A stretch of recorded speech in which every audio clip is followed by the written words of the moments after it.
E então eu gostaria que os irmãos abrissem comigo no livro de Apocalipse, capítulos 4 e 5, que tem sido o nosso contexto, né? E como a Elaine toda semana fala, Apocalipse tem uma chave. Apocalipse tem um versículo que é o versículo que articula o livro.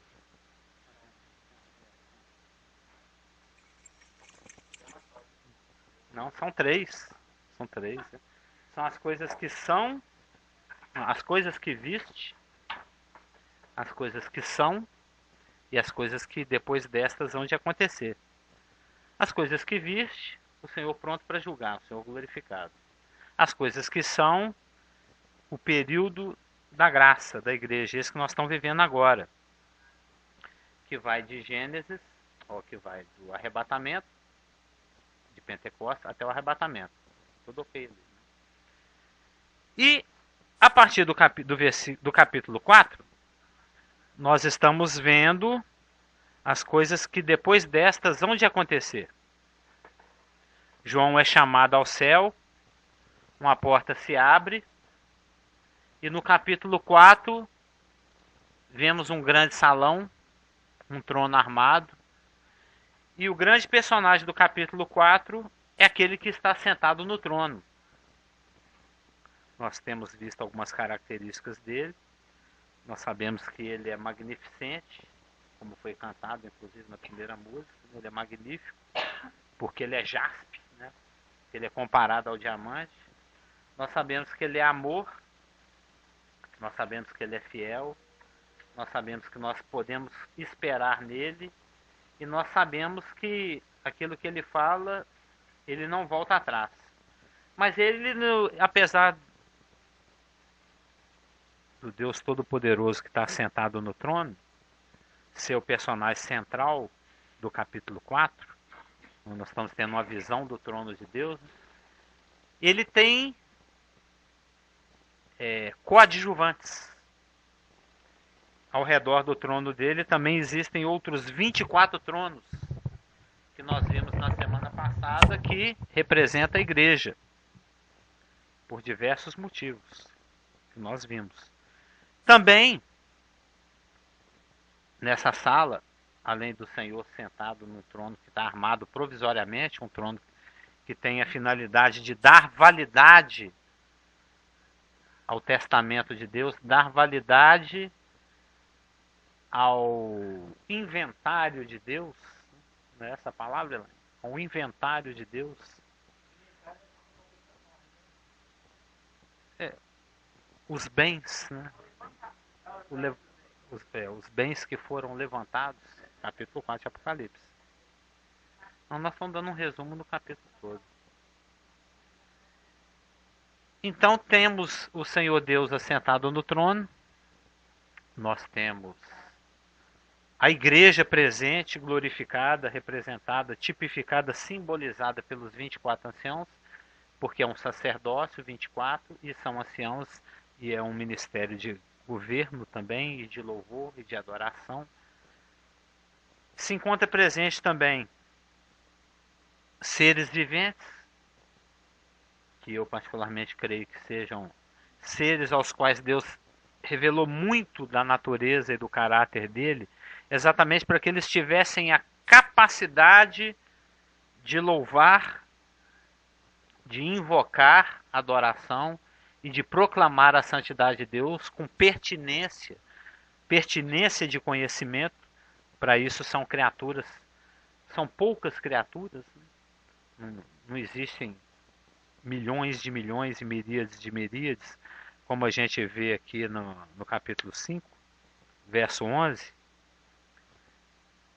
que além dos 24 anciãos, além dessas criaturas viventes, além dos anjos presentes, além do anjo proclamador, eu estou começando a chamar ele de anjo bibliotecário.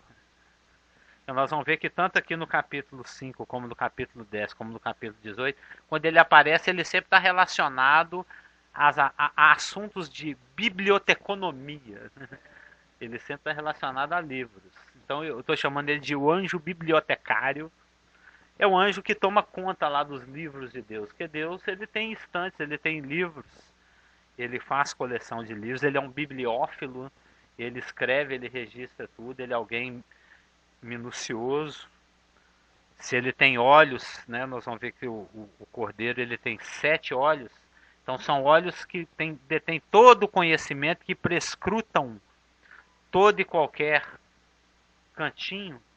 E à medida que esse conhecimento chega a Deus, ele vai registrando com inúmeros propósitos. E nós vamos falar um pouquinho mais desses seres viventes na oportunidade mais ali no capítulo 5. Então, se no capítulo 4 a figura central, o personagem principal, é aquele que está sentado no trono, ainda que ele esteja rodeado de várias outras criaturas, inclusive eu ia citar aqui no versículo 11 do capítulo 5, existe anjos cujo número é de milhões e milhares de milhares. Então, capítulo 5, 11. Está se referindo a...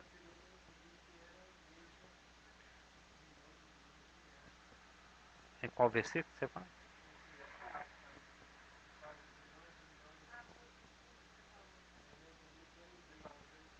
Aqui está falando da variedade de criaturas que incluem a igreja.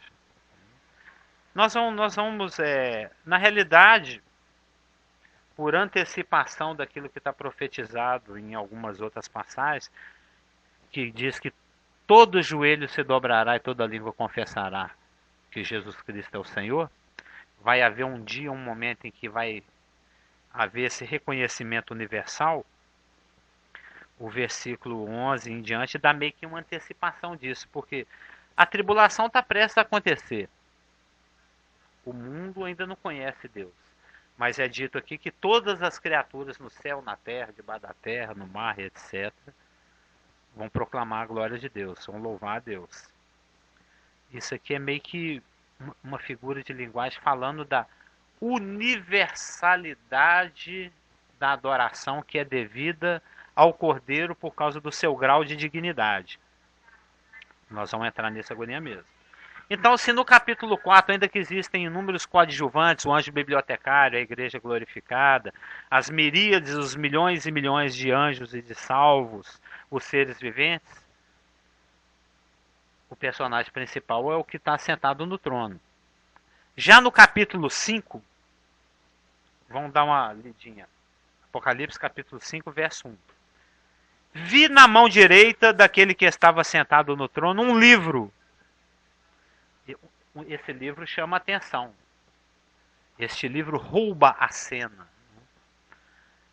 O personagem principal, o grande destaque do capítulo 5, é um livro. Não um livro igual esse que a gente tem aqui, como eu já falei, é um rolo.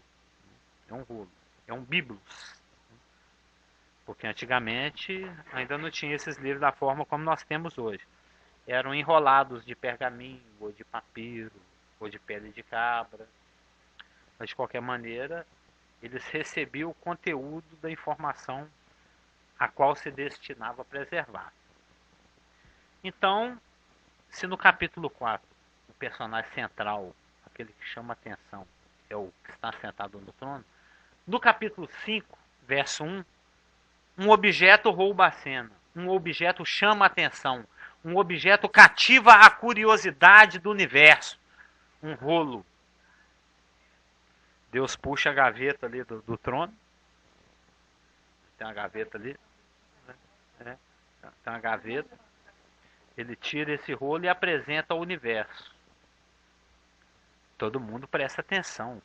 Se todo mundo já estava prestando atenção naquele que está sentado no trono, na hora que ele expõe um objeto, o que é aquilo que está na mão de Deus? Que objeto é esse? O que significa esse objeto? Para que é este objeto? Que informações estão contidas nesse objeto? Qual a importância deste objeto? É um livro, é um rolo. Um livro escrito por dentro e por fora. E mais intrigante ainda, totalmente selado com 7 selos. É claro que, para quem vivia naquela época, e João aqui, ele e João são os nossos ouvidos, João são os nossos olhos. Se a gente sabe de alguma coisa é porque João viu e porque João ouviu. E João viu e ouviu e escreveu. Então, nós estamos informados. Nós nem ia saber que um dia isso aconteceu. Mas ele viu, ouviu e escreveu. E João, que está sendo testemunha desse cenário, a quem Deus quer revelar essa cena, ele também tem a sua atenção chamada para esse objeto, esse rolo, escrito por dentro e por fora, lacrado com 7 selos. Mas isso para ele não era novidade, não. Porque naquela época, quando se tinha a intenção de preservar a integridade do conteúdo, a inviolabilidade do conteúdo, né? Que o conteúdo não fosse violado, que o conteúdo pudesse ser preservado, que o conteúdo não chegasse aos olhos e aos ouvidos de quem não deveria chegar. Então eles colocavam um selo. Eu expliquei sobre isso. Lembra, Elaine? O sinete, a vela derretida, a questão da inviolabilidade dos documentos. Uma carta registrada, exatamente. Então, não é novidade para João essa questão de livro selado. Isso era comum na época. É como falar, Isaac, eu vou te apresentar uma coisa totalmente inaudita e nova. Eu vou te apresentar o e-mail. Você está careca de saber o que é um e-mail. Hoje para nós é muito comum. É o electronic mail, né? É o correio eletrônico. Antigamente a gente tinha que ficar no portão, ansiosamente ia lá, olhava toda hora a caixinha do correio. Mas que namorada é essa que não me responde? Então você estava todo instante olhando a caixinha do correio, vendo se aquele rapaz de amarelo com aquela sacolinha azul, porventura não perambulava no quarteirão, né? Procurando meu endereço para trazer a minha carta. Ou não, hoje em dia chega rapidamente, chega via eletrônica, né? E João conhece esse modus operandi, essa forma de revelar conteúdo, né, e de preservar conteúdo, que é um rolo selado. Mas o que chama a atenção é que esse rolo está completamente selado. 7.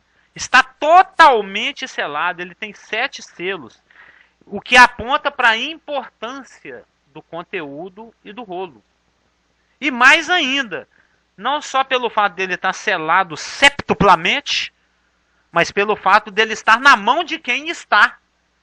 O Deus Todo-Poderoso, Criador do Universo soberano. E esse rolo, ele nada mais é do que o certificado de posse do universo. Isso inclui todos os anjos, isso inclui todas as almas, isso inclui todos os seres humanos do passado, do presente, do futuro. Isso inclui todos os planetas, todas as galáxias, todas as coisas criadas, todos os peixes, todas as girafas, todos os mosquitos. Todos os seres absolutamente que existem no tudo, o universo inteirinho. O próprio Satanás, os próprios demônios, tudo. É o livro que dá posse, que dá direito de posse sobre tudo o que existe, sobre tudo o que foi criado. E esse documento é apresentado ao universo. Eis aqui a vontade de Deus. Eis aqui o documento de posse do universo. Aí o anjo bibliotecário se apresenta. Verso 2. Além dele ter visto esse rolo na mão de Deus, ele viu também um anjo forte, que proclamava megafonicamente, megafonê, mega, grande, fonê, voz. Ele proclamava megafonemente, né? Megafonicamente, gritava, falava altíssimo, para o universo inteiro ouvir. Por isso que ele tem que ser um anjo forte, né? Para ter um pulmão de fole, né? Quem é digno de abrir o livro e de desatar os selos? Foi invocada a questão da dignidade. A questão da dignidade. Ora, nem debaixo, nem no céu, verso 3 de Apocalipse 5, nem sobre a terra, nem debaixo da terra, ninguém podia abrir o livro, nem mesmo olhar para ele. E João, a nossa testemunha ocular e auricular, escrevente, o nosso amanuense auricular e visual, chorava muito. Chorava muito. 5:4. E eu chorava muito, porque ninguém foi achado digno de abrir o livro, nem mesmo de olhar para ele. Por que João está chorando? Porque a história do universo emperrou. O plano de Deus, redenção, nós que já estudamos, nós fizemos IBPG, nós vimos as várias nuances da questão da redenção, lembra? Né? Estudamos soteriologia, estudamos o livro de Romanos. A questão da redenção implica em resgatar, em trazer de volta para o verdadeiro dono, tirar da mão do usurpador e colocar na mão daquele que tem a dignidade da herança. Aquele a quem realmente a coisa pertence. Resgatar, redimir, trazer de volta. Então o plano da redenção travou. Travou. O universo inteirinho, a história da humanidade, dos anjos, de Deus, do universo, caminhou até esse momento e travou. E aí, quem vai abrir o documento? O anjo. Grita aí, anjo. Pergunta aí se tem alguém aí que tem dignidade para abrir o documento. Quem é digno aí de abrir o documento na mão do Senhor Deus Todo-Poderoso? Tem ninguém aí não? Quem que é bobo de se apresentar? Porque quem se apresentar tem que ter a jaspesança sardônica de Deus, né? O brilho, a magnificência, o amor, a fidelidade, a jaspesância e a sardonicidade e a arco-iridicidade esverdeante do Senhor. Quem que tem essa essa mineraldeza toda? O anjo. O anjo forte, o anjo sarado, o anjo patola, o anjo bibliotecário. Você pegar um livro nessa biblioteca aqui, você tem que passar por ele. É o anjo que toma conta da biblioteca. É o anjo do verso 2 aí, que também aparece no capítulo 10 e aparece no capítulo 18. Depois, daqui a alguns meses, nós vamos ver lá arremessando a Babilônia no mar e gritando lá a voz dos 7 trovões lá, que Deus nem deixou escrever. O João já ia escrever, não escreve essa parte não. Mas isso é lá no capítulo 10 ainda. Eu quero que você repete a história. Palim. Mas é outra história. Quem é digno? Quem tem a dignidade e a magnificência de Deus, mas ao mesmo tempo tem a fragilidade e a condição humana. Porque isso aí também não era novidade para João, porque João ele era um judeu. Ele era semita. Ele era educado nas leis do Tanar, né? Ou da Torá, né? Tanar, né?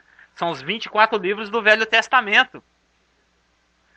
E ele sabia, através de Números 27, que a Elaine vai anotar ali, porque ela é uma menina que anota tudo.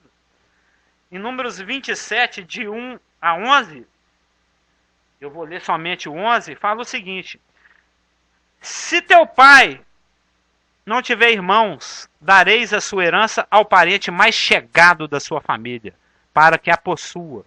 O que eu quero destacar é isso, ó.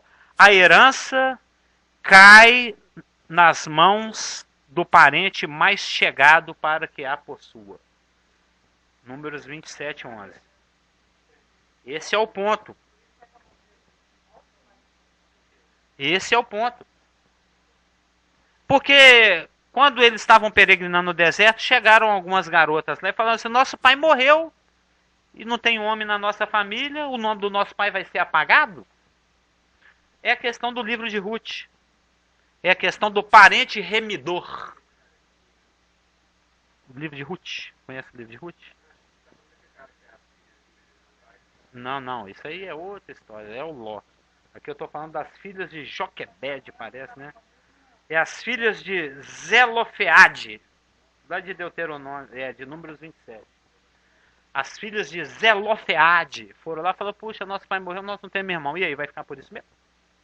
Nosso nome vai ser apagado da genealogia? Perdemos o direito? Aí, como vocês, dá um tempinho que eu vou debater um papo com Deus Todo-Poderoso. Ele foi lá, conversou com Deus aí, ó. As filhas do Zelofeade colocaram essa questão, como é que eu faço? Aí Deus falou, olha, elas estão falando o que é justo, o que é certo. Atenda os seus pedidos e institui-se a partir de agora a lei do parente remidor. Números 27. Ainda não. A circunstância gerou a oportunidade, que gerou a necessidade, que gerou a institucionalização. Veio direto de Deus. Deus é legislador. Ele gosta da legis, da lei. Bem, nessa época a revelação ainda estava sendo dada na sua progressividade, né? Agora nós vamos ver, daqui 11 meses,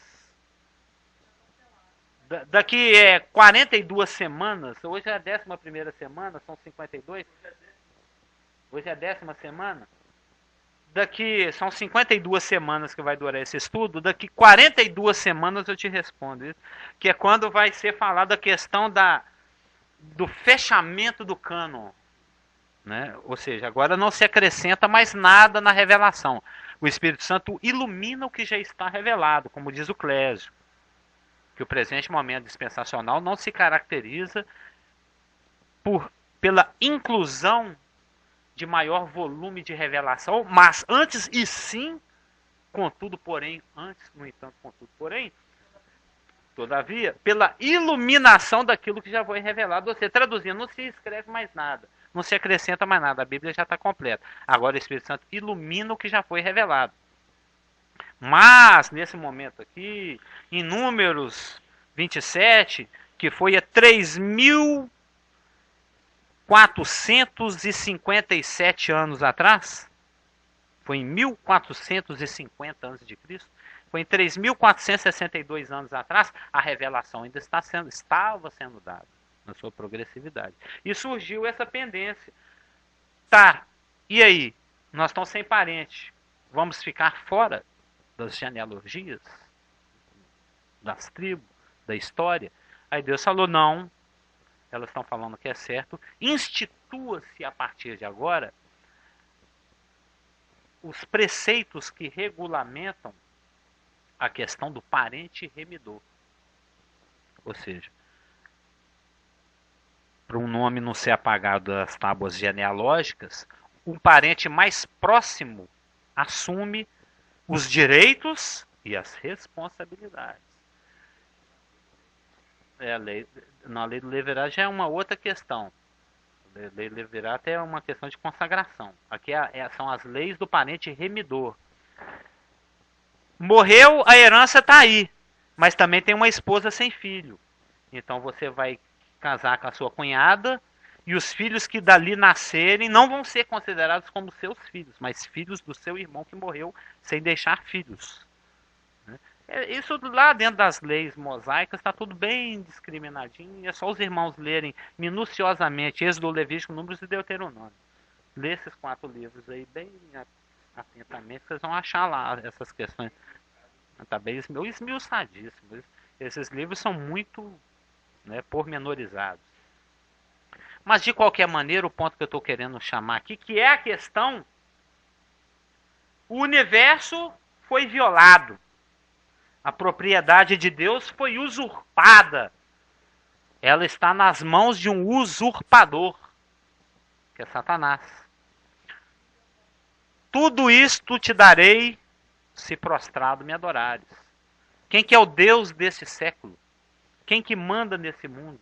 O pastor vive pregando, quase todo domingo ele fala que o mundo jaz no maligno. Está sepultado no maligno. Lá daqui 40 semanas nós vamos estudar lá em Apocalipse 19, o anjo falando assim, os reinos deste mundo se tornaram do Senhor e do seu Cristo. Lá na abertura do último selo desse livro. E João está chorando porque o plano de redenção, a história da redenção do universo travou. Não existe um parente remidor. Não existe alguém que se apresente falando, eu sou Deus, mas também sou homem. E eu sou o parente mais próximo desse pobre miserável, falido, sem Deus, que é o homem. Eu vou remi-lo. Está entendendo aqui o lance? O que está acontecendo? E João está, meu Deus do céu, como é que nós vamos fazer? O universo vai ficar na mão de Satanás, o plano da redenção está travado. Não tem um parente remidor, não tem alguém que se assemelhe ao homem, não tem alguém que possa nos substituir, nos redimir, nos propiciar, aquela história toda da soteriologia. Nos expiar. Todavia, verso 5, um dos anciãos me disse, não chores. Como eu disse na semana passada, don't cry. Não chore. Não chores mais. Eis, olha só, o antitetismo das ideias. As ideias antitéticas, olha que lindo. Eu adoro antítese. É quando uma coisa de um extremo é contraposta, comparada e as duas se complementam. Duas coisas totalmente opostas. Antítese. Anti, né? É a fusão do paradoxo. A justiça e a paz se beijaram. Tem essa antítese lá nos Salmos. Porque a justiça exige a morte. A paz existe a satisfação da justiça. Mas como é que o homem injusto pode ter justiça e paz ao mesmo tempo? Ele não consegue. Ele não consegue satisfazer a justiça, então ele não pode ter paz. Mas ele tem paz como? Sem satisfazer a justiça? Aí a justiça e a paz se esmacam, né? Se beijam em Cristo, né? Se osculam. Né? Olha aqui no verso 5. Eis.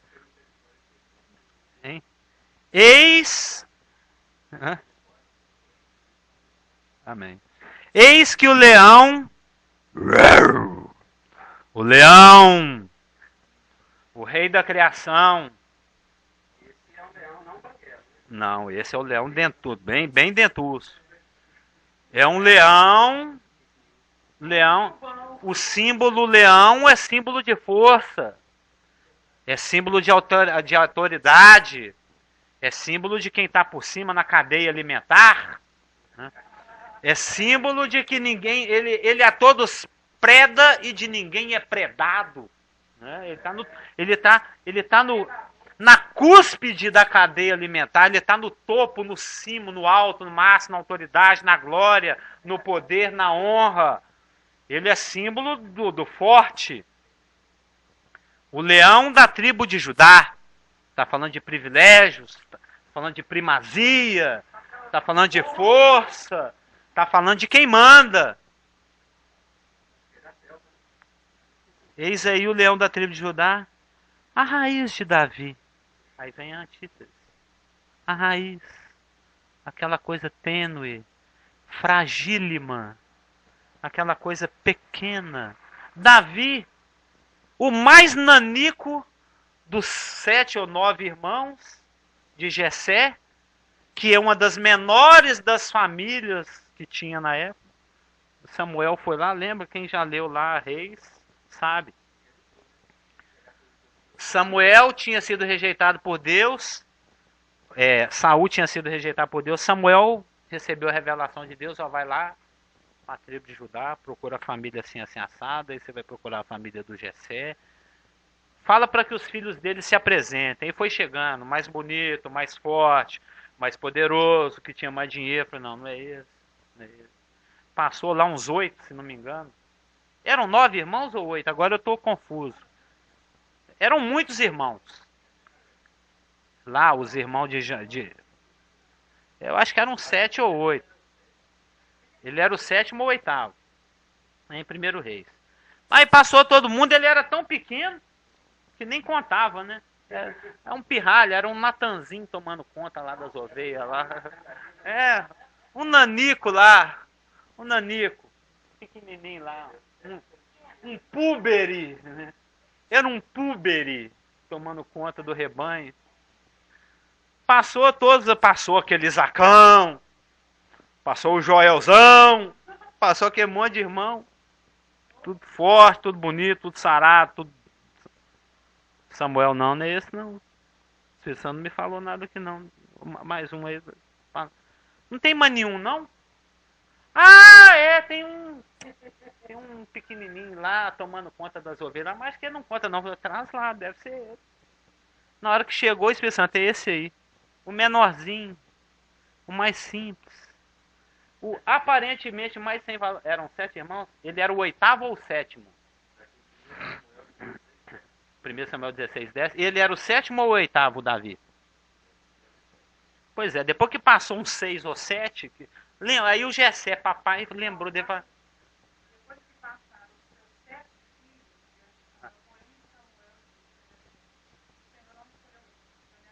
Ele era o 8º. Que é um número da redenção. É um número que significa o resgate. O número Iesos Christos no grego totaliza 888 dentro da numerologia bíblica. Né? 8 é o número da redenção. É o número da ressurreição. É o número da vida. 8 pessoas foram resgatar. E a gente teria que estudar um dia. Vamos estudar numerologia bíblica, viu, pastor?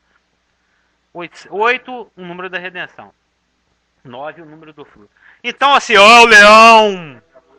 Se por um lado tem o leão, a grandeza, por outro lado tem a finitude, a parqueza, a pequenez, a raiz de Davi. Mas exatamente esse que combina, que aglutina em si a grandeza de Deus e a fragilidade do homem, é que pode fazer essa ponte. É exatamente esse que pode se apresentar como o remidor, como o parente mais próximo que nós temos, aquele que assumiu, é o assunto de Filipenses 2, o esvaziamento de Cristo. Deve existir dentro de nós o sentimento que houve também em Jesus, pois sendo ele em forma de Deus, não mesmo dos seus direitos que tinha como Deus, mas pôs de lado o seu poder e a sua glória, obedeceu e se humilhou, e foi assim a sua triste história.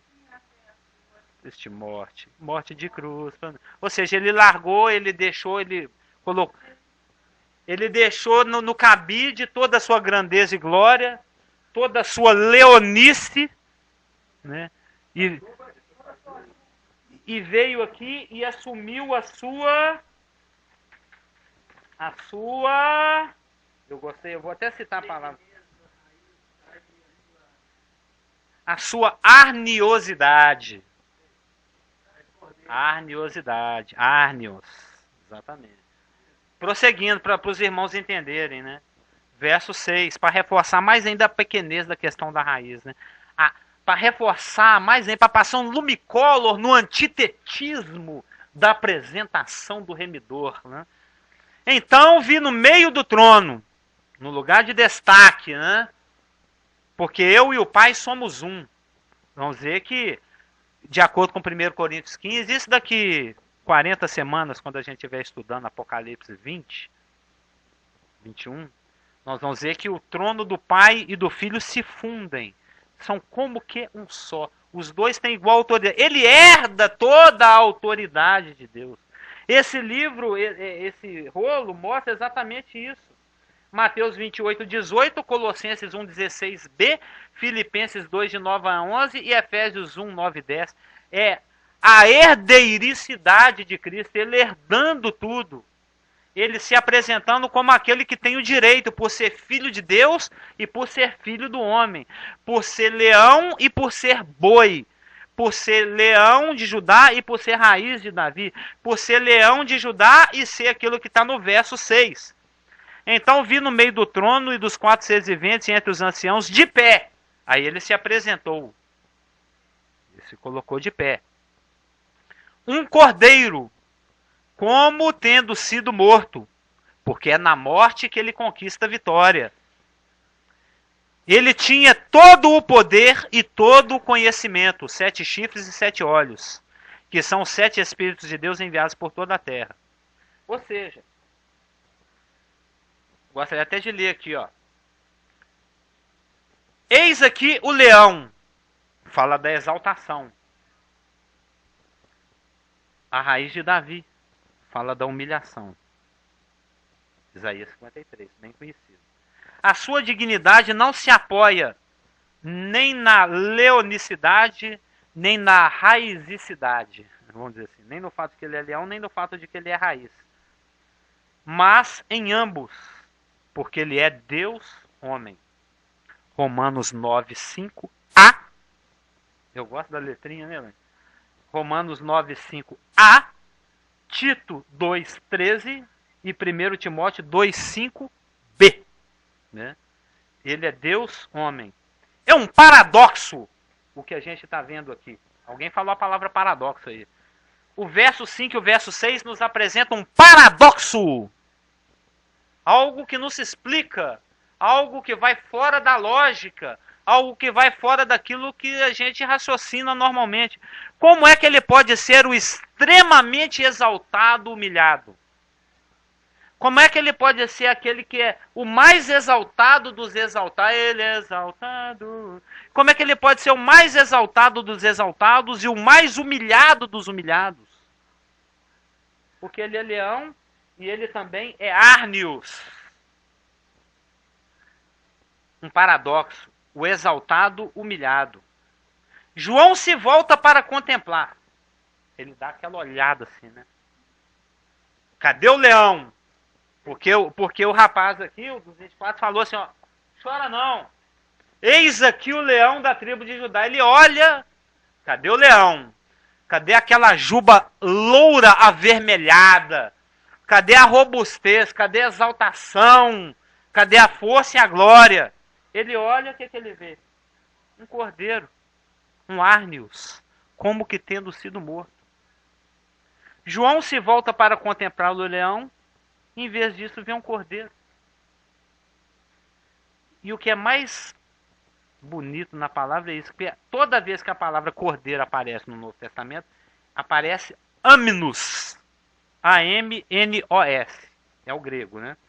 Que significa o cordeiro adulto, cordeiro, aquele que vai para o sacrifício. Mas nesse momento crucial da história da humanidade, do plano da redenção, para mostrar mais, para você ver como Deus é uma pessoa humilde. Deus, ele tem tudo para ser uma pessoa que se acha, que se tem certeza, que se gaba.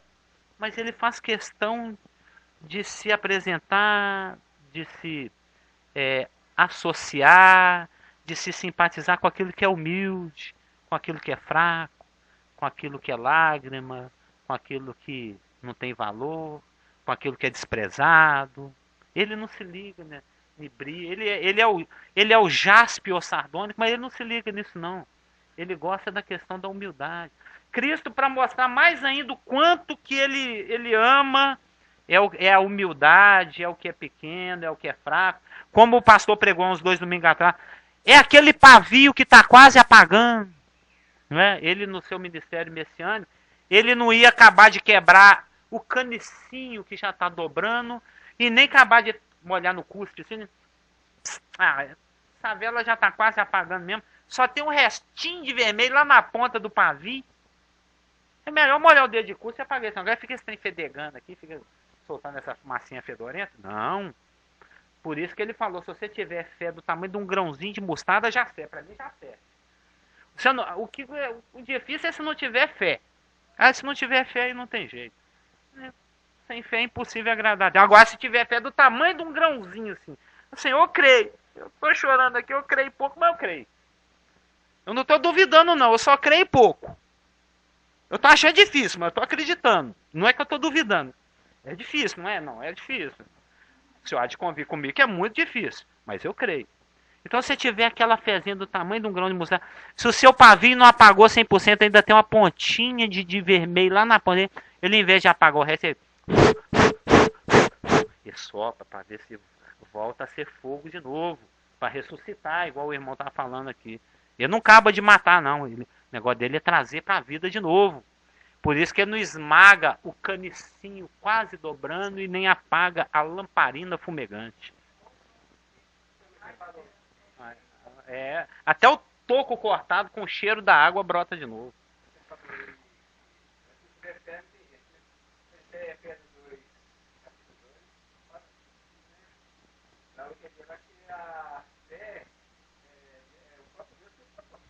Claro. Você vai falar mais? Não, passa. Pois é, não. Sem fé é impossível agradar a Deus. Tem que ter fé.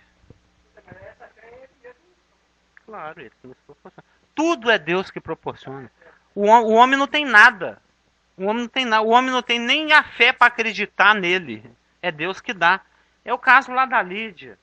E Deus abriu o entendimento dela porque ela entendesse o que o Paulo estava falando para ela, que ela pudesse ser salva. O homem não tem nada. Não tem nada. É um defunto. É um cego. Né? Então, terminando o comentário. Estranhamente, eu diria magnificissimamente, João não usa a palavra normal, usual, de se descrever cordeiro, em todo o Novo Testamento, que é amnos, que ele descreve um cordeiro. Aquele lá da Páscoa comemorou esses dias, está dando um bizil ali. Aquele da Páscoa lá, aquele que é sacrificar no 14º dia, que é separado no 10º dia, sem defeito, macho, blá blá blá. Mas ele usa outra palavra, arnios. A-R-N-I-O-S, que significa cordeirinho. Bé, aquele fraquinho, das perninhas tremendo, que não consegue nem ficar em pé. Fragílimo, indefeso, pequeno, que não aguenta. É um baby. É um cordeiro baby. Um cordeirinho bebê. Acabou de nascer. Fraquinho. É assim que ele se apresenta. Eu sou o parente mais próximo. Eu me apresento como herdeiro. Eu me apresento como substituto. Eu me apresento como aquele que preenche as condições, para os requisitos para herdar o universo. Porque eu consigo representar a Deus, eu sou leão, mas eu consigo representar essa mula sem cabeça que é o homem. É porque eu estou falando isso, mas isso é bíblico. Tem uma passagem lá no Velho Testamento, na Torá, onde o homem é comparado a uma mula da qual a cabeça foi arrancada. A mula sem cabeça. Ou seja, é um bicho que já não servia para nada, agora serve menos ainda, sem a cabeça. Eu me apresento como aquele que se coloca no lugar do incompetente ser humano. Tem um livro que eu procuro em PDF, eu procuro nas livrarias, eu procuro alguém para me emprestar, eu não sei, eu li esse livro há 31 anos atrás e nunca mais ouvi. Ele se chama O Senhor é Meu Pastor. Esse livro é ótimo. Esse livro ele mostra como que o homem não é muito grosso nem muito fino. Ele tem várias, agora eu não lembro, 31 anos, né? Tem vários capítulos, cada capítulo mostra as características da ovelha, do caprino, e faz uma comparação com o homem. E mostra como a ovelha é incompetente, ela não consegue fazer nada, ela é totalmente carente, ela precisa de cuidado, e o homem. Mas é fantástico o paralelo que é apresentado. Inclusive, um dos capítulos assim, mais cruciais que eu acho muito interessante é que tem a ver com a questão de Hebreus 12, 13, que é a questão da disciplina, é que de vez em quando a questão de DNA, né, nasce umas ovelhinhas mais rebeldes. Que as que não andam com bando de jeito nenhum. O bando, todo mundo escuta a voz do pastor. Né? O pastor vai chamando, igual aqueles boiadeiros lá de Goiás, e os boi vai seguindo. Isso é um código, né? Ele faz, ele faz uns barulhos, e os bichos vai seguindo. Esse aqui é boiadeiro. O pastor tem lá seus barulhos, seus assovios também, a avó, e elas conhecem. Mas de vez em quando nasce uma mais rebeldezinha, uma que se acha independente, que acha que consegue fazer as coisas sozinha, e ela vive desgarrando. Mas dá um trabalho pro pastor. Esse capítulo eu me lembro muito bem dele, é um dos poucos que eu me lembro assim das comparações. Não, você vai saber por quê. Aí essa ovelhinha desgarra toda hora, aí o pastor tem que tomar uma decisão extrema. Puxa vida, essa ovelha ela não me obedece, ela não anda com o rebanho, ela só quer saber de ficar desgarrando, aprontando, né? Vai cair na boca do lobo, é o lobo, é o lobo! Vai cair na boca do lobo, vai cair no penhasco, vai quebrar o pescoço, vai arranjar problema, né? Vai ter problema. O que é que ele faz? Ele quebra as patinhas desse cordeiro. Aí ele tem que carregá-la no ombro. Já viu? Já viu essas fotos do pastor carregando uma ovelha? É o único jeito. Entre ficar com a perninha quebrada e morrer, é melhor quebrar a perna. Ele quebra. Isso é o pastor faz isso, ele quebra as patinhas do bicho, o bicho não sai e ficar fugindo mais. Infelizmente eu vou ter que se disciplinar. Você está aprontando, você só sabe para caminho errado, por mais que eu te aviso, por mais que eu te explique, claro que eu te doutrino, por mais que eu falo para os irmãos te falar, você não quer ouvir, então você vai andar aqui pertinho de mim. Quebra as perninhas do bicho e carrega ele. Pronto. Sim, isso encaixa nisso, aliás, são as feridas daquele que ama. E encaixa na questão das disciplinas, se nós nos julgássemos a nós mesmos, não seríamos julgados pelo Senhor para que não fosse condenar com o mundo, que nós não somos mais lá, nós temos um Deus que é Pai, e Ele disciplina todos quanto ama, nas casas de Apocalipse fala muito disso. Então, a palavra que descreve esse cordeiro que se apresenta aqui no verso 6 é Arnius. Arnius. É o cordeirinho fiote, frágil, indefeso. Em contraste, bastante contraste, com a besta do capítulo 13. Lá no capítulo 13, quando nós fomos ler a respeito do anticristo, daqui a pouco nós vamos ver, semana que vem nós vamos ver o anticristo, nós vamos entrar no capítulo 6, é o cavaleiro do cavalo branco.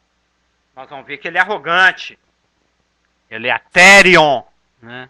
É a besta, é o animal indomável, arrogante, ao invés de ser aquele cordeiro frágil, é um animal indescritível, é uma mistura de vários animais. Ele tem tudo de ruim de vários. Então, é um animal arrogante. É um animal que pisa, violento, que não tem respeito por nada, que não ama ninguém, que usa tudo e a todos. Ao contrário da forma como o cordeiro se apresenta aqui. Ele tem todo o poder, 7 chifres, e todo o conhecimento. Porém, como ele é extremamente humilde, ele vence não pelo conhecimento e não pelo poder, mas ele vence pelo sacrifício, como havendo sido morto. E ele tem o direito documentado, por isso que os evangelhos apresentam a genealogia, lembra aquelas partes chatas da Bíblia? Abraão, Isaac, veio Jacó, Judá teve a Perez, Aminadab, José, Joaquim, Jesus. Está tudo documentado. É também em Lucas 4, também em Mateus 1. Então ele tem um direito documentado a tudo e a todos. Mas ele apoia o seu direito exatamente na sua humilhação. No fato de que ele é um cordeiro humilhado. No fato que ele venceu através da humilhação e através da morte. Eu gostaria que os irmãos abrissem comigo até um texto que eu estou marcado aqui. Essa questão de como é que ele pode, esse paradoxo, como é que ele pode, não, nós vamos abrir agora em 1 Pedro. Esse paradoxo intrigava os profetas.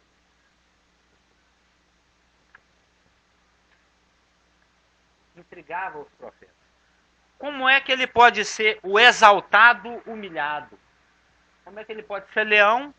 E como é que ele pode ser bé, o cordeirinho que mal consegue balir?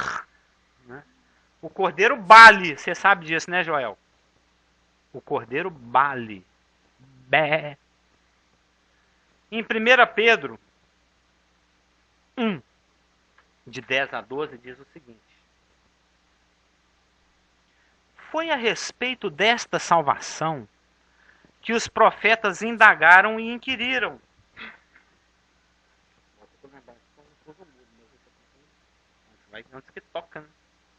Foi a respeito desta salvação que os profetas indagaram e inquiriram. Inquirir é perguntar, viu? Os quais profetas profetizaram acerca da graça a vós outros destinada. Investigando. Eles escreveram depois de estudar o que tinha escrito. Atentamente. Qual a ocasião ou quais as circunstâncias, ou só põe no mudo, oportunas, indicadas pelo Espírito de Cristo, que neles estava, ao dar de antemão testemunho. O paradoxo. Sobre os sofrimentos referentes a Cristo, e sobre as glórias que o seguiriam. Está observando aqui o que está acontecendo? O profeta Isaías, por exemplo, ele recebeu a revelação. Servo sofredor, varão de dores, sabe o que é sofrer. Mas naquele dia o Senhor vai ser grande lá em Bosra. Ele vai sair pisando a cabeça dos inimigos, a roupa dele está manchada de sangue. Ele é vitorioso, o seu reino vai se estender. E o profeta disse, não, Espírito Santo, faça favor, dá um tempo. Me explica aqui, como é que é esse negócio? Como é que ele pode sofrer, ser varão de dores, ser humilhado, mas é o rei dos reis, o senhor dos senhores, aquele que manda de tudo. Eles não sabiam. Eles esperavam que o Messias viesse e cumprisse tudo de uma vez só. Eu vi essa comparação no livro uma vez, que é como se fosse o seguinte. Tem um grande monte. Né? Vamos dizer que aquilo que está sendo revelado com relação ao sofrimento de Cristo, vai juntando, vai amontoando, forma uma montanha. Uma montanha de papéis, né? Uma montanha de rolos. Um monte de rolo amontoado formou aquela montanha. Aqui está os sofrimentos de Cristo. Vem-se um vale. O vale é aquele que fica entre dois montes. Você estuda em geografia. Né? A ilha, o istmo, a falésia. Vocês lembram? Essa matéria é gostosa. Porção de terra cercada de água por todos os lados. Aí o lago, a porção de água cercada de terra por todos os lados. Aí vai. Então tem uma montanha, o sofrimento de Cristo. O vale. Outra montanha de revelações. Agora falando da glória. Falando de Cristo mandando. De Cristo vencendo. De Cristo exaltado. E da ótica de onde eles estavam, ele via um monte aqui, o outro monte lá, mas não sabia que entre os dois aqui tem um vale. Ele está com a hora. Eu tinha isso desenhado numa Bíblia. Tenuemente aqui desenhado nessa Bíblia. Aqui, tá vendo? O olho vendo aqui assim, ó, sofrimentos e glórias. Está vendo aqui? Ó? Olha o olho olhando. Sofrimentos e glórias. Ele vê mais ou menos sofrimento, a montanha. Viu aqui, Joel? Então, esse vale é onde nós estamos. Esses 2000 anos. Entre a primeira e a segunda vinda. E o judeu veio para os que eram seus não receberam, porque eles queriam que Cristo já chegasse arrebentando. Que ele já chegasse tomando conta. Que ele já chegasse vencendo. Me faz lembrar de algo que eu fiquei falando um monte de vezes outro dia em algum dos estudos aí. Que é para você ter aprovação depois, antes você tem que dar aquela ralada antes.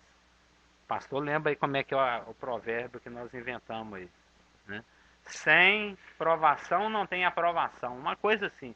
Ou seja, para ter exaltação, antes é provado para ser aprovado, alguma coisa. Ou seja, para chegar na exaltação, antes você passa pela humilhação. Oi? Tipo, é uma prova. É um concurso. Verso 12: a eles foi revelado que não para si mesmos, mas para vós outros, ministravam as coisas que agora vos foram anunciadas. O Evangelho. Então, aqui nós temos um paradoxo. Alguém extremamente exaltado, mas que se identifica, na realidade, é com a humilhação. Porque é através da humilhação que ele pôde se aproximar do homem, que ele pôde tomar o lugar do homem, receber a separação que o homem merecia por causa do pecado, a pena pelo pecado, para ir então, agora, neste momento, se apresentar como parente remidor, como parente mais próximo, que pode falar: eu venci. Eu venci.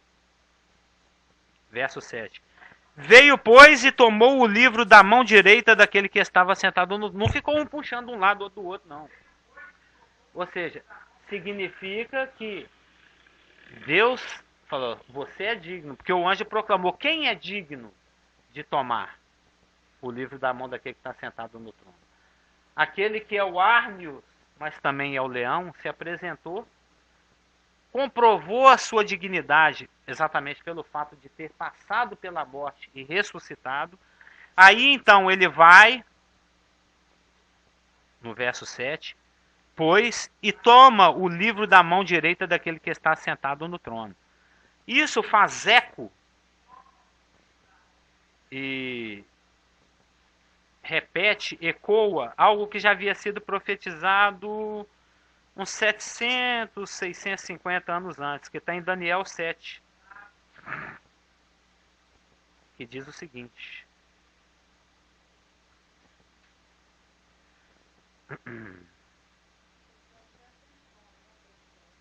é aquele trono provisório, exatamente, o da tribulação.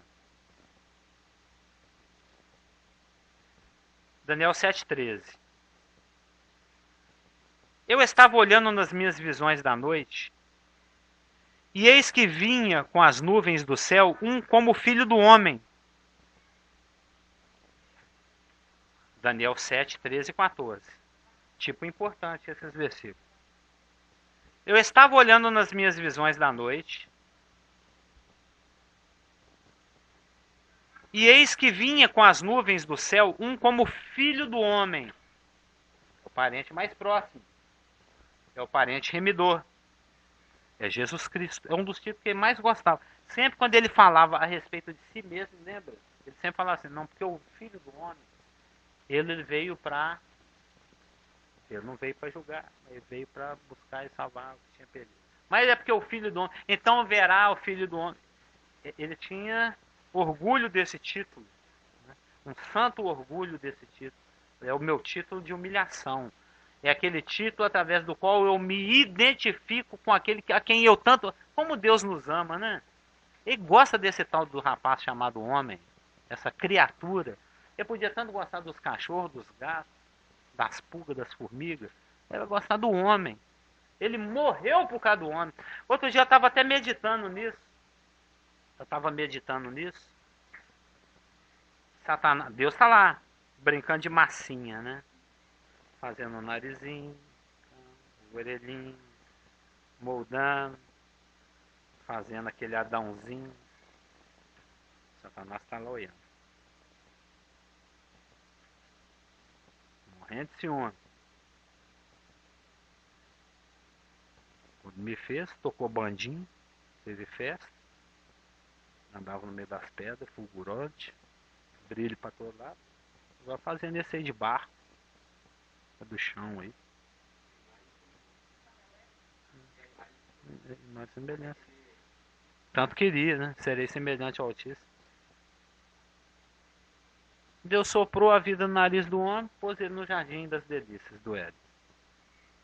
Satanás foi lá, sagaz, astuto, enganou a esposa puxou o homem para dentro do buraco, derrubou todo mundo. Aí Satanás viu aí, Você caprichou tanto no rapaz, fez com a mão, deu-se mais semelhança e ó, matei ele. Separei ele de você. É, separei de você. Matei o homem, agora ele tá longe de você. Quero ver agora. Quero ver você ficar aí andando de tititi com ele, bracinho no ombro aí, ó. Todo dia de tarde aí. Papeando aí pelo jardim. Eu não tava gostando dessa história não. Matei ele mesmo. Matei. Aí Deus só olhou pra ele e falou: tem problema não. Eu vou lá e morro no lugar dele. É muito bonito, né? Morre no lugar dele. Você vê como é que ele gosta da gente, senhor. Ele vem cá, gosta muito. Vem cá e morre no nosso lugar. Eu falei, não tem problema não, você separou ele de mim, eu vou lá, busco ele de novo. Eu morro por ele. Não tem problema nenhum. Ô Carlos, quando eu estava evangelizando na semana passada, uma pessoa, e ela falou exatamente isso. Por que, que ela não gosta de nenhuma religião? Porque muitas pessoas matam, perseguem, há muitas guerras no mundo por causa de religiões, e que ela acha isso injusto. Aí nisso eu expliquei algumas coisas, mas depois ela veio com outro assunto, né? Ela falou que existe muita injustiça. Por que, que Deus deixa as pessoas nascerem aleijadas, as pessoas nascerem assim, deformadas? A história que as pessoas vão contornando para tentar entender realmente, né, às vezes, o que está acontecendo. Aí eu disse para ela que Deus é tão bom que quando o homem caiu, ele já tinha dito que ele certamente morreria. Então o que Deus está fazendo hoje não é prejudicando a humanidade, deixando ter problema ou doenças. Na verdade, ele está prorrogando e ele veio aqui e morreu e até hoje ele ainda não terminou tudo isso porque ele te ama e ele quer te salvar. E eu estou aqui na Praça 7 para te falar isso. Eu falei isso para ela, Deus é tão longânimo, tão grande, o amor dele é tão grande que ele está esperando até hoje só para me te falar que ele te ama e morreu no seu lugar. Aí ela encheu o olho de água e falou, tá bom, quando eu puder eu vou na igreja. Tem um irmão de uma igreja do Nazareno, quando era da circular, eu frequentei a Nazareno também, que cantava isso, amor de Jesus é maravilhoso. Depois eu vou te ensinar. Alto é intransponível, bem mais acessível a sua extensão. Isso aqui conhece tudo. Ele não conhece nada. Você chegou a frequentar clubinho, clubão? O clubão também? Na Metodista ali? Ah, tá. Não.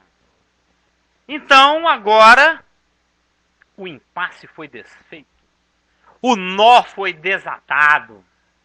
A história da redenção não está mais bloqueada. Né? Aliás, eu não terminei de ler os versículos aqui de Daniel 7, 13 e 14.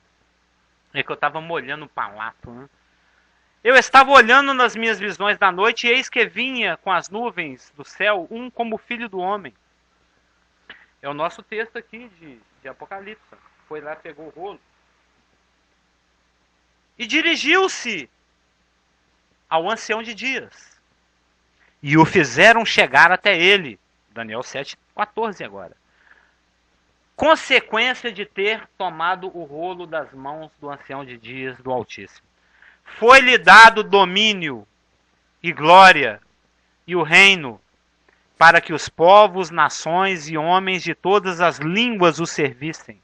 O seu domínio é domínio eterno, que não passará, e o seu reino jamais será destruído. Viu? É o título de posse, é o direito do governo, é o direito da soberania. Deus, à medida que esses selos começarem a serem abertos, caminhar-se-á em direção à consumação do assumir da posse daquilo que sempre foi de Deus, que está temporariamente nas mãos do usurpador, mas que Cristo, não por causa da sua exaltação, não por causa da sua glória, não porque isso, por causa daquilo, daquele outro, porque ele criou todo o universo só falando, mas pelo fato que ele veio e morreu e conseguiu o direito e a dignidade de resgatar, vai se tornar novamente do Senhor seu Deus, nosso Deus, e do seu Cristo Jesus Cristo. Então esse livro é o livro de posse e titularidade, de soberania de todos os homens e de toda a criação, de todos os países, de todos os reinos, que se encontram escravizados por Satanás. E à medida que ele agora, tendo o direito e a dignidade de abrir esses selos, ele vai começar a abrir um por um.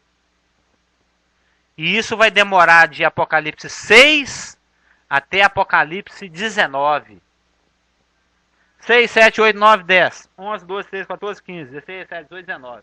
Vão ser 14 capítulos que nós vamos estudar aí nos próximos 9, 10 meses, onde nós vamos ver que progressivamente, sucessivamente, aquilo que está nas mãos de Satanás vai começar a retornar para as mãos de Jesus Cristo.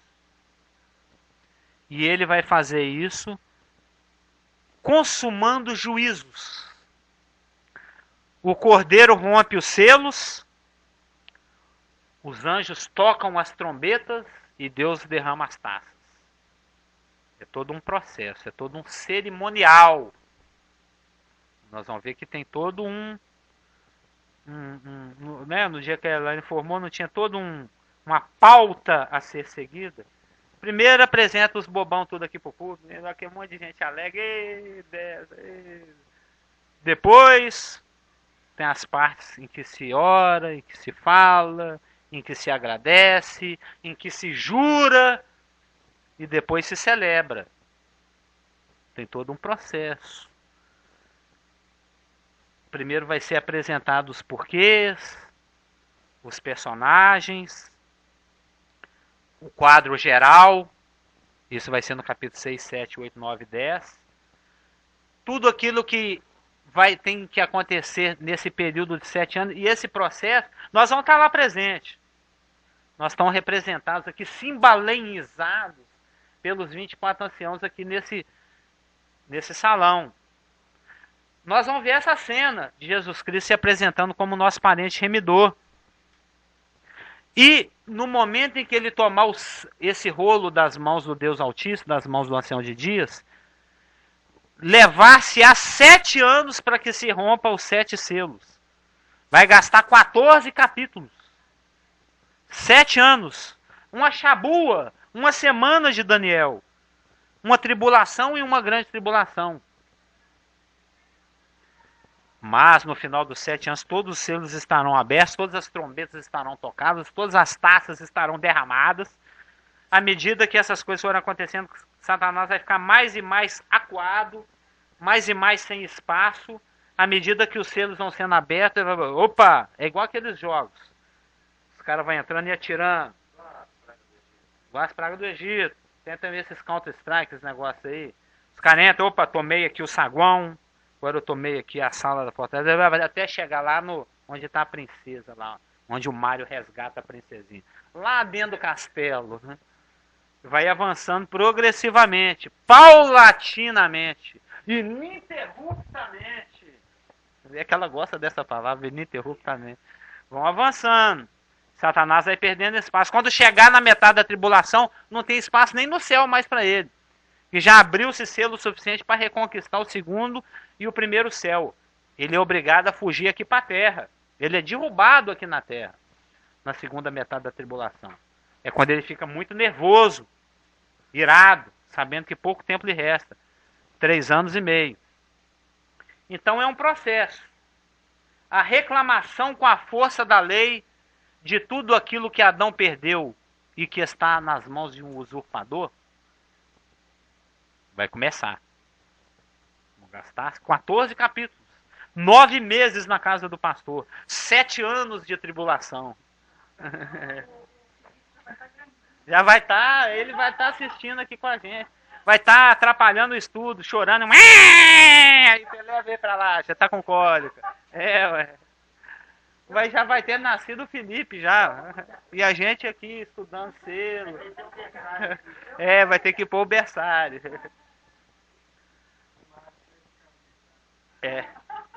A ruptura dos selos é prerrogativa do Arnius, do Cordeiro. E nada agora poderá acontecer fora da vontade dele. Agora quem manda é ele.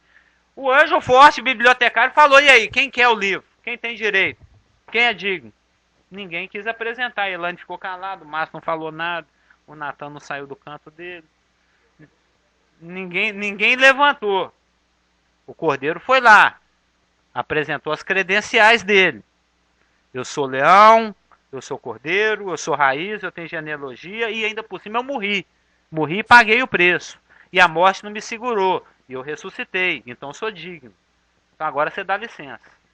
Agora quem manda aqui sou eu. Agora quem vai abrir os selos aqui sou eu. Agora as coisas vão acontecer de acordo com a minha vontade. O pai está entregando, fala, e aí filho, é seu, a bola é sua. Agora você faz do jeito que você quiser. E ele é sábio.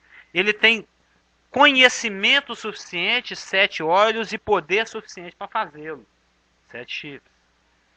Então nós vamos ver que a quebra de cada selo revela a realização de um propósito divino em Cristo e mediante Cristo, tendo como fim a consumação da posse da herança.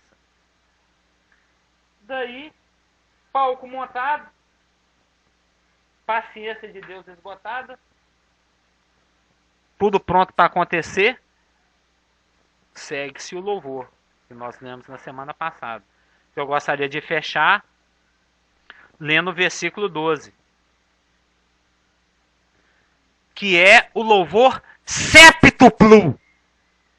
Séptuplo é o louvor máximo, é o louvor completo, é o louvor onde não falta nada. Porque tem poder, 1, riqueza, 2, sabedoria, 3, força, 4, honra, 5, glória, 6 e louvor, 7. É o louvor total.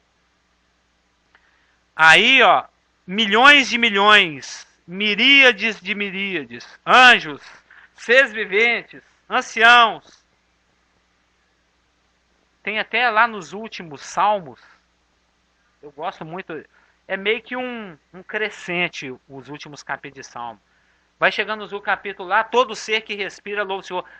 Louve o sol, louva a lua, louva as estrelas, louva a pedra, louva o sofá, louva a cadeira, louva a televisão, tudo, a humanidade, os seres, tudo, a criação inteira começa a louvar a Deus. Vocês já leram aqueles últimos salmos lá? Salmo 148, 149, 150. É muito bonito. Aquilo chama acróstico. Aquilo é da literatura judaica, é muito bonito. É uma coisa para ser lida assim, cada vez com a voz mais alta, e só enchendo, e a coisa crescendo. É desse jeito. Tinha os cânticos dos degraus, são livros poéticos. Um dia, pastor, a gente poderia estudar hermenêutica. Né? Para a gente ver que existem vários estilos. Recortar bem a palavra da verdade. Que foi um estudinho que a gente deu outro dia ali no Santo Antônio, em 1983. Não sei se os irmãos lembram. Mas é de hermenêutica, como dizia o antigo pastor, né? Hermenêutica, lembra de falar? Verso 12. 11 e 12. Vi e ouvi uma voz de muitos anjos ao redor do trono, dos seres viventes e dos anjos, cujo número eram milhões de milhões e milhares de milhares. Se você for literalmente, significa 10 mil elevado a 10 mil e 10 milhões elevado a 10 milhões. Quanto que será 10 milhões com 10 milhões de zeros aí? É um tanto razoável, não é? Depois você faz esse cálculo para nós. 10 milhões elevado a 10 milhões. No grego é isso, é o quadrado do 10. É 10, que é o número máximo elevado pelo potencial máximo, que é 1000, 10 mil, elevado ao máximo. Então é 10 mil elevado a 10 mil, somado a 10 milhões elevado a 10 milhões. Imagina quanto que é 10 milhões elevado a um número 1 com um monte de 6 zeros. Né? Com 7 zeros. Não tem fim. Traduzindo, é muito anjo. É muito anjo. Claro. Vi e ouvi, a irmã está dormindo. a voz de muitos anjos ao redor do trono, dos seres viventes e dos anciãos. Ó nós aí. Cujo número era de milhões, por isso que eu te falei, isso inclui. Não, é muito antes. É o todo pela parte. É o todo pela parte. Aquela figura. Mas você já estudou aquelas figuras de linguagem, o todo pela parte? Pois é. São muitos seres criados, né? A igreja toda redimida está aqui, todos os anjos eleitos que não caíram. O céu deve ser grande, né? Proclamando em grande voz. Deve ser um louvor de arrepiar, não deve? E nós vamos cantar isso aqui. Ele vai estar lá tocando guitarrinha, lá no cantinho do céu, lá. Não, nós vamos ver que tem dois instrumentos que rolam aqui, são harpas e trombetas. É um de sopro e um de corda. Harpas e trombetas. Digno é o cordeiro que foi morto.